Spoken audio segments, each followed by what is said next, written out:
Buenas tardes, soy Guillermo Arduino desde el living comedor de mi casa en la ciudad de Atlanta. Esto es Encuentro Digital CNN.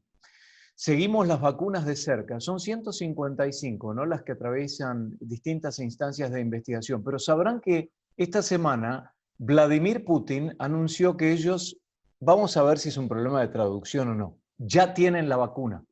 Bueno, hay algunas consideraciones a tener en cuenta porque debe atravesar determinadas fases y lo vamos a hablar con el doctor Elmer Huerta, profesor de medicina en la Universidad George Washington, colaborador de CNN que está con nosotros esta tarde. ¿Cómo le va, doctor? Guillermo, buenas tardes, bien felizmente buenas tardes a todos. Bueno, lo que Rusia dijo es que sería el primer país en disponer de la vacuna, ¿no? Pero hay muchas otras, son 155 y sabemos que hay un proceso muy riguroso. El proceso más importante de la fase es la de eficacia, ¿no?, que es la prueba con seres humanos que involucra a miles de personas. ¿Qué se sabe de esta vacuna rusa? A ver, Guillermo, mira, desde el punto de vista científico, que es lo que realmente importa para que nuestros seguidores sepan si esta vacuna es efectiva y es confiable, es segura, no se sabe realmente nada. Y cuando te digo nada, es nada. Recordémosle a nuestros seguidores cómo es que se hace en el mundo occidental, por ejemplo, estas vacunas que ya están en fase 3, la vacuna de Moderna aquí en Estados Unidos, la vacuna alemana de Pfizer y BioNTech y la vacuna inglesa de Oxford y de AstraZeneca. ¿Cómo es que han hecho las cosas? Ellos han hecho lo que se llama la fase preclínica, Guillermo, preclínica, que se hace en células y animales, y luego que han diseñado el producto final, ellos ya dicen estamos listos, pero previamente han publicado en revistas científicas que son revisadas por otros científicos sus hallazgos de la fase preclínica. Luego han pasado a la fase clínica que se hace en seres humanos, que está compuesta de la fase 1 en un pequeño grupo de personas que reciben ese producto desarrollado en la etapa anterior y luego publican sus resultados. Las tres la han hecho. Luego viene la fase 2, en la que ya no son unas decenas de voluntarios, sino centenares, para ver la efectividad, para ver la dosis, la frecuencia de la dosis, la toxicidad, obviamente, y luego publican sus resultados y han publicado en la revista Lancet, en la revista médica de Nueva Inglaterra, está disponible. Muy bien. Y luego han pasado a la etapa 3, en la que se encuentran en este momento.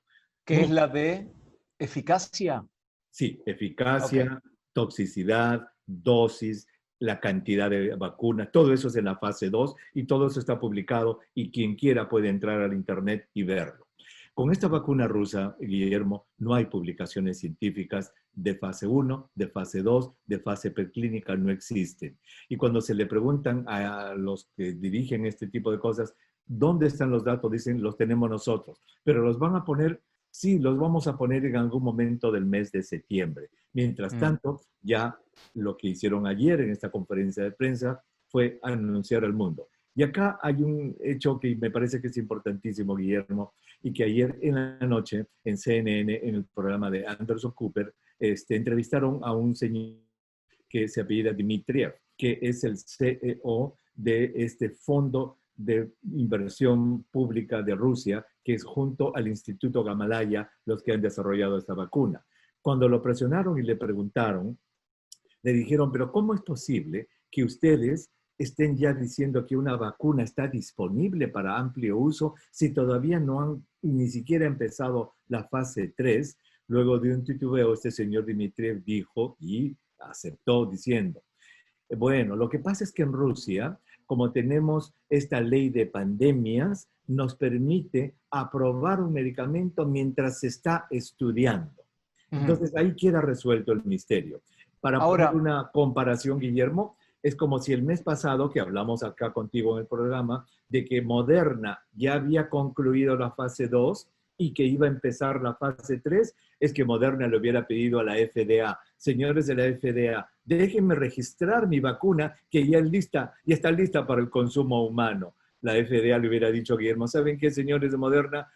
Cuando terminen su estudio de fase 3, regrese, por favor, porque aquí no es la cosa así. Así que eso es lo que ha pasado en Rusia. pero de todas formas, aquí en Occidente, doctor, hay laboratorios que ya tienen unas parcelas de producción de la vacuna que está en investigación, por si los resultados salen bien, pueden salir a distribuirla, porque después de la fase de eficacia, etcétera, etcétera, viene el tema de la producción y la distribución, que va a llevar tiempo también. Entonces me pregunto, ¿será una cuestión semántica o es una trampa que están haciendo con intereses políticos? No lo sabremos, eso lo dirá el tiempo. Yo pienso, es mi opinión personal, que esto es una maniobra de relaciones públicas y de posicionamiento político de la ciencia rusa en el universo de ciencia eh, en el planeta, para los seres humanos. Ellos le han llamado a esta vacuna Sputnik 5 por una razón, es que es del Sputnik. Y el 4 de octubre de 1957, el mundo, especialmente Estados Unidos, tuvo un golpe muy fuerte cuando todos pensaban que Estados Unidos iba a liderar esa carrera espacial. Salió el Sputnik. Por eso le llaman a esta vacuna Sputnik 5. Tienen unas animaciones y la manera de presentar esto en una página del internet. El presidente Putin, que nunca habla de sus hijas, de su familia, dijo que una de sus hijas se había vacunado. Entonces, es mi impresión que esto es una gigantesca campaña de promoción, relaciones públicas y posicionamiento político. Por eso es de que han registrado, porque si uno revisa el lenguaje exacto, ellos dicen, Rusia es el país, el primer país del mundo en registrar una vacuna, y el registro, lo aclaró el señor Dmitriev ayer, es que su ley de pandemia les permite registrar una vacuna al mismo tiempo que se está estudiando. Por eso yo le preguntaba si era semántica. Ahora, anteriormente en la conversación, doctor, usted dijo que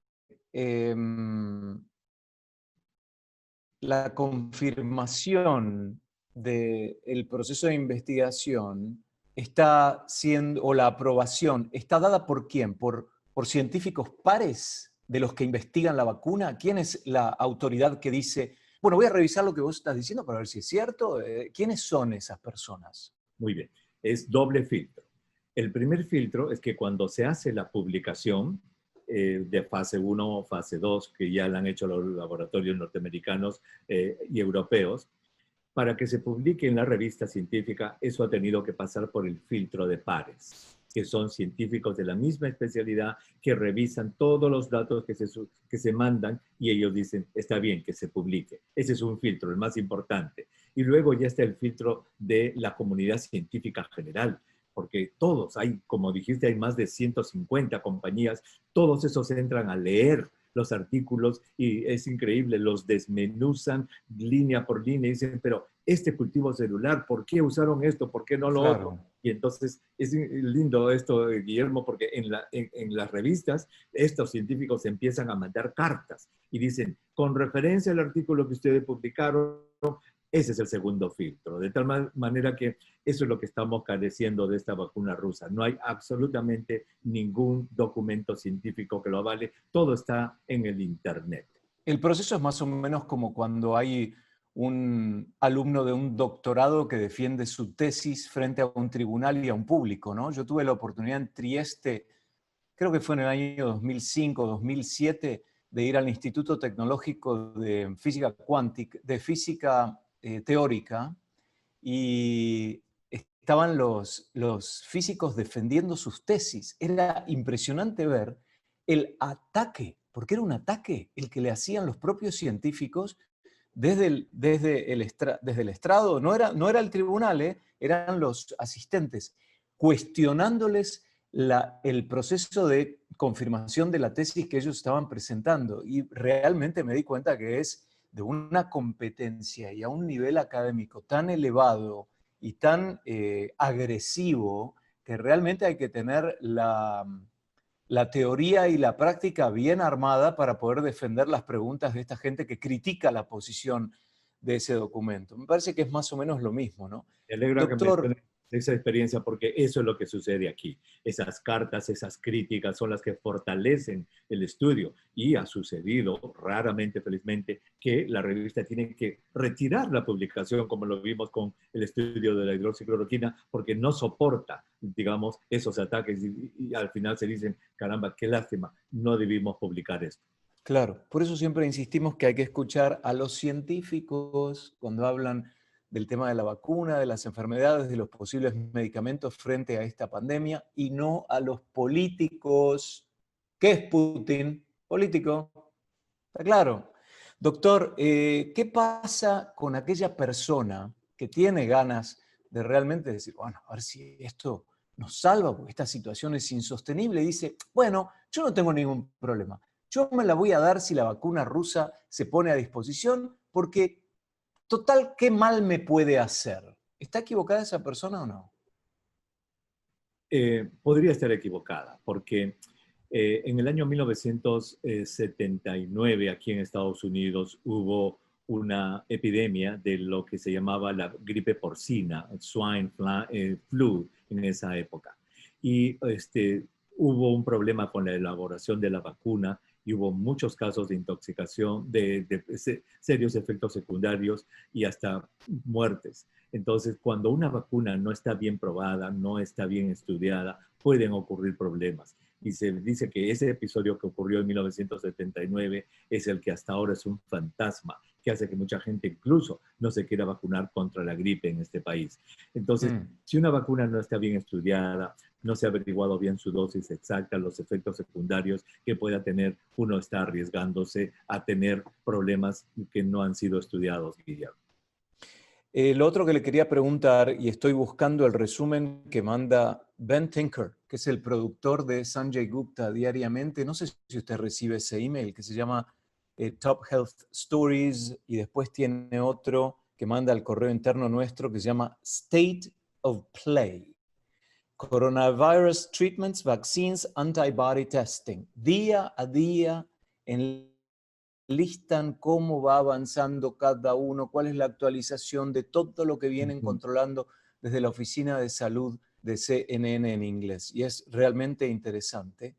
Y hoy, por ejemplo, mandaron una corrección. Ben Tinker dice, quiero corregir que son 28 las vacunas que se encuentran en la fase humana y no 29 de acuerdo con la Organización Mundial de la Salud. Es decir, está todo muy controlado y periodísticamente hablando, y hacen un resumen muy interesante. Entre los temas, justamente hablan de los tratamientos para el coronavirus, porque hasta ahora nos hemos enfocado en el tema de la vacuna. ¿Hay algún avance en términos de medicamentos? Por ejemplo, no se habla mucho ya del Remdesivir. ¿Hay alguna novedad? No, Remdesivir acabó su estudio y lo que está pendiente en este momento, Guillermo, es analizar todos los datos completos de los más de 1,100 pacientes con respecto a la mortalidad. Pero aunque eso salió, discúlpame que me rectifique, eso salió también ya, y el Remdesivir ha probado que no, lamentablemente, no disminuye la mortalidad de los pacientes. Para aclararle a los seguidores, sí. Aquí en Estados Unidos se hizo un estudio multicéntrico. ¿Qué significa multicéntrico? Muchos hospitales que sorteaban a los pacientes entre Remdesivir y un placebo. El reporte inicial hace más de un mes reveló en 400 y un poco más pacientes que disminuía el número de días que los pacientes estaban en el hospital de 15 a 11 y quedaba pendiente el análisis de toda la serie completa de más de 1,000 pacientes para ver si también disminuía la mortalidad. Salió ese estudio y lamentablemente no ha logrado disminuir la mortalidad. Ahí está. Los pacientes no mueren menos, digamos, por lo que ha quedado ya saldado allí que el Remdesivir ayuda a mejorar síntomas, pero no disminuye la mortalidad. Claro. Pero sí, no acá la oficina de Sanjay Gupta dice que hay al menos 270 pruebas activas y 570 más en el estadio de organización para tratamientos según hasta el 11 de agosto, es decir, hasta ayer. Dice que incluyen estos estudios antivirales, esteroides, drogas IL-6 que se usan para la artritis y famotidina, una droga para la acidez estomacal, que la mencionó usted, doctor, en episodios previos. Y después menciona el tema del plasma convaleciente, aquel que una persona que transitó la enfermedad, cuando se recupera sus anticuerpos, se le pueden aplicar a alguien que ha sido infectado también, y eso se llama cuerpo monoclonal, porque piensan que pueden clonar ese factor a través de una droga para darle esos anticuerpos a otra persona. En definitiva, no hay mucho avance con respecto a la medicina que pueda ayudar contra el coronavirus, Y ya se han ¿no? publicado varios estudios con respecto a la hidroxicloroquina, que lamentablemente pues no funciona la hidroxicloroquina, ni en pacientes hospitalizados, ni en pacientes ambulatorios. ¿Y tiene efectos secundarios la hidroxicloroquina para aquellas Pacientes, personas que los toman? en los pacientes hospitalizados sí, provoca serias arritmias cardíacas y paros Mm, cardíacos eléctricos, sí. mm. Muy interesante. También es interesante ver el tema de los países, doctor. 28 vacunas en la etapa de pruebas con humanos en todo el mundo, 5 de Estados Unidos, 9 en China, 2 en Gran Bretaña, 2 en Alemania, 1 en Rusia, 2 en India, 1 en Japón, 1 en Canadá, 2 en Australia, 1 en Singapur, 1 en Bélgica, 1 en Corea del Sur y 1 en Taiwán. Y 139 todavía están en la etapa preclínica. Pero qué importante que el esfuerzo internacional está bastante bien equilibrado, ¿no? No es un país en particular, sino que está bastante diversificado, ¿no?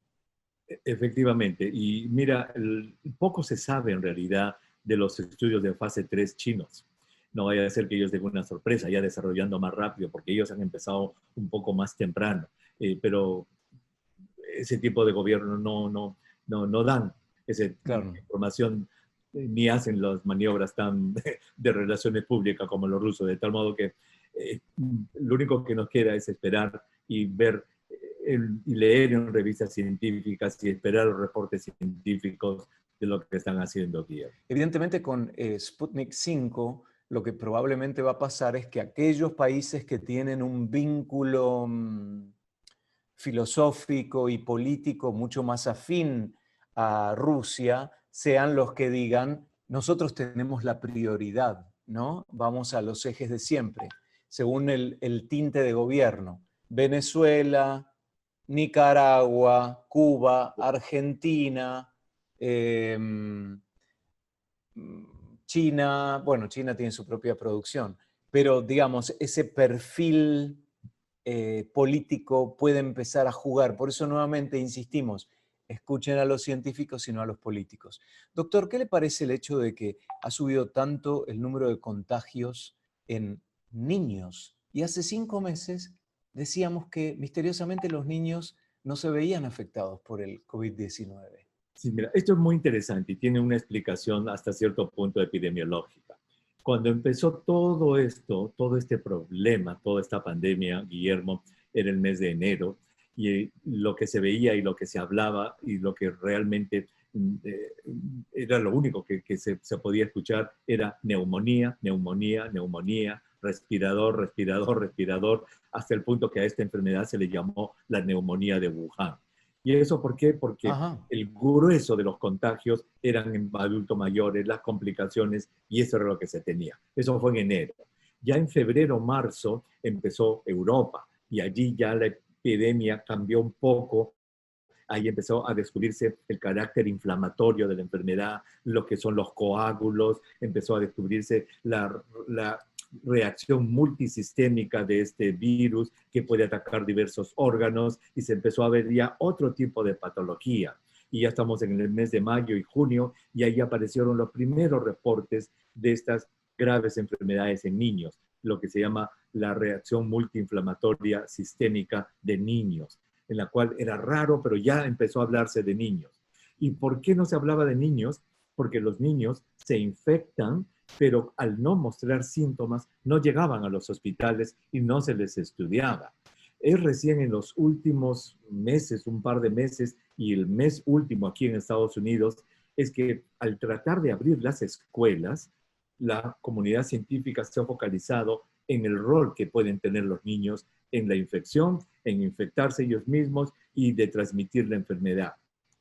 Por eso es que muchas de las investigaciones se están haciendo en los niños y ahora se está descubriendo que sí se infectan. Casi 200,000 niños aquí en Estados Unidos se infectaron en las 2 últimas semanas de julio. Ahora sabemos que tienen de 10 a 100 veces más cantidad de virus en su nariz los niños menores de 5 años comparados con los adolescentes y los adultos mayores. O sea, recién se les está estudiando. No porque se enfermen, porque, digamos, el índice de enfermedad en ellos no es tan grave como en los adultos, sino porque podrían ser ellos vectores, como mosquitos que reparten la enfermedad a todo nivel. ¿Y Entonces, el número de muertes de los más pequeños es también significativo o es simplemente por una cuestión de monitoreo que en los últimos meses ha crecido significativamente?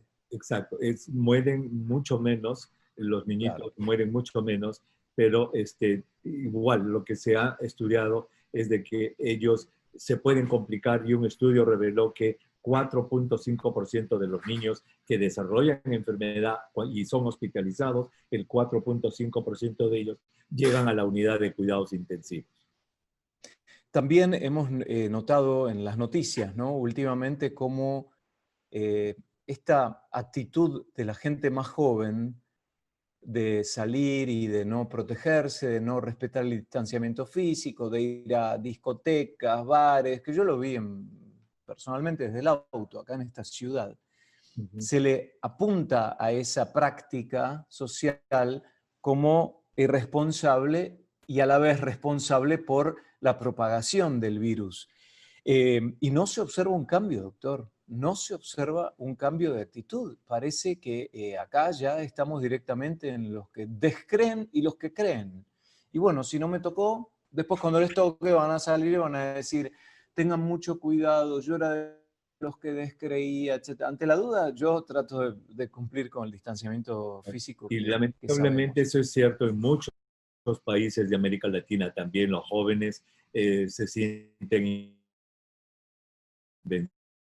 invencibles, son obesos, tienen factores de riesgo y se está postulando que ellos podrían quedar con este síndrome de Ujú, fatiga ujú. crónica y con secuelas. O sea, no es tan benigna la enfermedad en los jóvenes.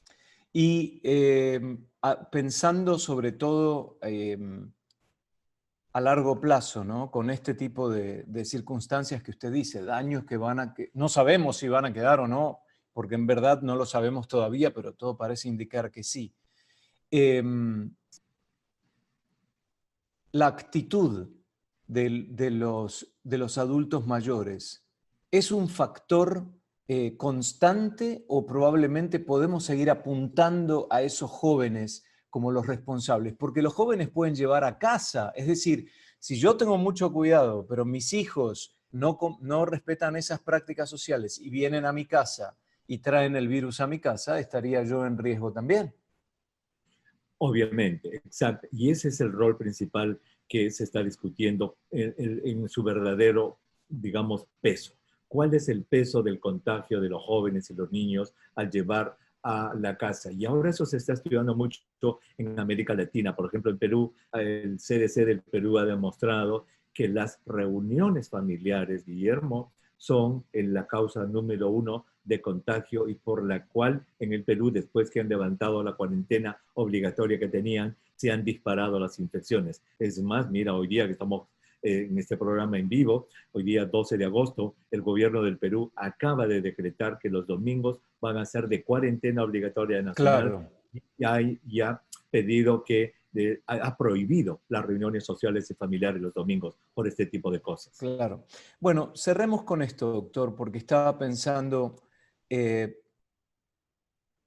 basado en lo que sabemos, ¿cuál es la diferencia entre la vacuna rusa Sputnik 5 y las que desarrollan Oxford, Moderna, AstraZeneca, Pfizer, etcétera?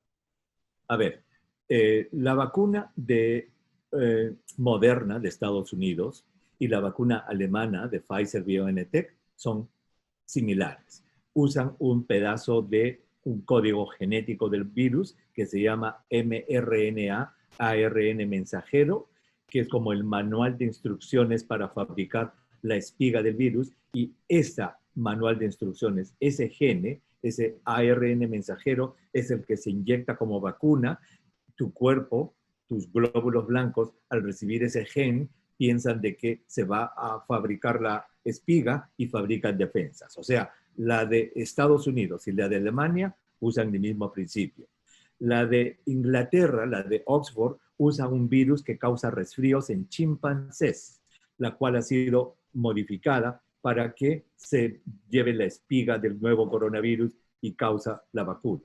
La vacuna rusa es parecida a la de Oxford, pero en vez de usar un virus que causa resfrío en chimpancés, están usando un virus que causa resfrío en seres humanos. Y la innovación, entre comillas, que la han puesto en su página del internet porque no está en ninguna revista médica, es de que usan dos tipos de virus del resfrío. La primera dosis usa un tipo de virus de resfrío y la segunda usa otro tipo de virus de resfrío y que tienen dos dosis separadas 21 días aparte. Esa es digamos, la innovación de esto, que usa dos virus de resfrío diferentes con la idea, supongo, de que la segunda dosis que te pongan no cause anticuerpos contra el virus del resfrío que te pusieron 21 días antes y sea más efectiva. Se supone que esa es. Entonces, digamos, hay alguna similitud entre la inglesa y la rusa por el tipo de vehículo, de vector que llaman como caballo de Troya. Ahí lo ven. Ahí ya saben, vamos a seguir hablando de vacunas. El tiempo dirá, pero cuanta más información tengamos, mejor va a ser la decisión que podamos tomar. Las herramientas de protección siguen siendo las mismas por el momento: distanciamiento físico, higiene personal y el uso de tapabocas. Doctor Elmer Huerta, profesor de medicina de la Universidad George Washington, colaborador de CNN, gracias y hasta la próxima. Chao, Guillermo, hasta la próxima. Muchas gracias. Chao. Escuchen el podcast del doctor Elmer Huerta de hoy, que justamente habla sobre la vacuna rusa Sputnik 5. Nos vemos en cualquier momento. Soy Guillermo Arduino. Esto es Encuentro Digital CNN.